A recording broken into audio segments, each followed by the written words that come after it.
महाभारत में मृत राजा के शरीर से रानी ने पैदा किए थे 7 बच्चे। महाभारत की कथा के अनुसार राजा पांडु को शाप मिला था कि वे किसी भी स्त्री के साथ संबंध बनाते ही मृत्यु को प्राप्त हो जाएंगे। तब एक दिन राजा भद्रा की कहानी सुनाकर संतान प्राप्ति के लिए मनाया था। राजा व्यूताश्व एक प्रतापी राजा थे जिनकी बहुत कम उम्र में ही मृत्यु हो गई थी। तब उनकी पत्नी भद्रा ने मृत राजा के शरीर से 7 संतानें प्राप्त की थी। एक बार पांडु वन में शिकार करने गए थे। शिकार करते करते पांडव ने अचानक झाड़ियों के पीछे से कुछ आवाजें सुनी। पांडु को लगा कि झाड़ियों के पीछे हिरन छुपे हुए हैं। यह सोचकर पांडु ने तीर चला दिया।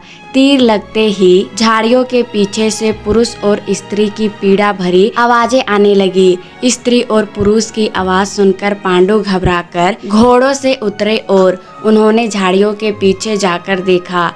पांडु ने जब झाड़ियों के पीछे देखा तो उनके आश्चर्य का ठिकाना नहीं रहा। असल में पांडु ने भूलवश प्रेम में डूबे एक ऋषि और उनकी पत्नी को तीर से मार दिया था।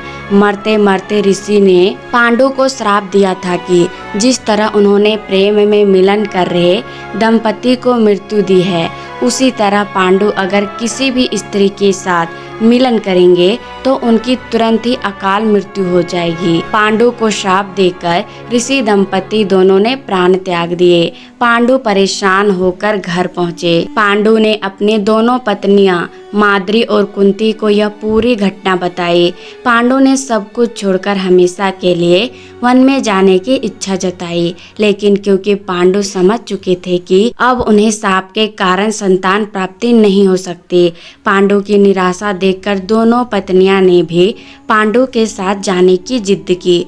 पांडु, कुंती और माद्री तीनों तप करके अपनी काम वासना को नियंत्रित करने लगे। तीनों वन में रहकर साधारण जीवन व्यतीत करते थे।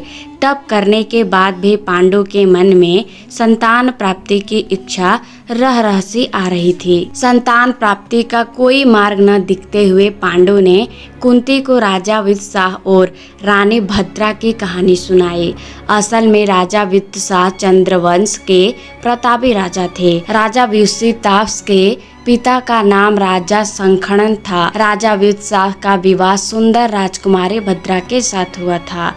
राजा वित्तशाह बहुत प्रतापी राजा थे, लेकिन एक गंभीर रोग की वजह से राजा वित्तशाह की मृत्यु कम आयु में ही हो गई। राजा वित्तशाह की मृत्यु के बाद भद्रा फूट फूट कर रोने लगी।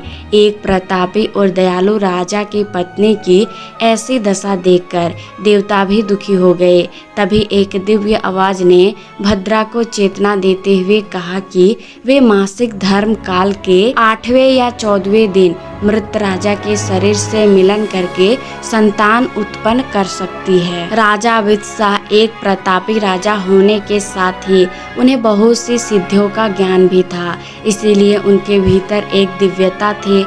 मृत्यु के बाद राजा वित्तशाह की आत्मा ने आकर रानी से कहा कि वे उनके मृत शरीर के साथ संबंध स्थापित करें, जिससे कि उन्हें संतान प्राप्ति होगी।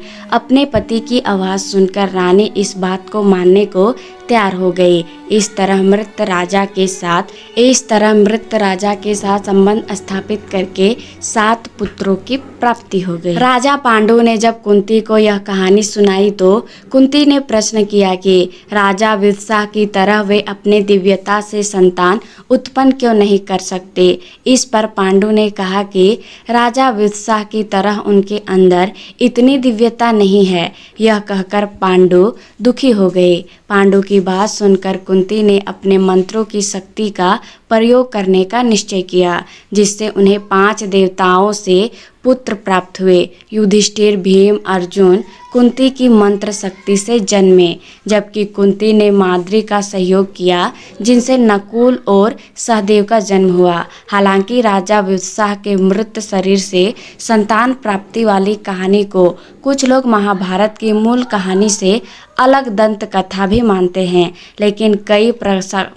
लेकिन कई प्रकाशकों जैसे कौस्की बुक्स में प्रकाशित, पेंगुल प्रकाशन और अन्य भाषाओं से प्रकाशित महाभारत में इस कहानी का उल्लेख मिलता है। राजा के मृत शरीर से भद्रा को संतान प्राप्ति हुई थी।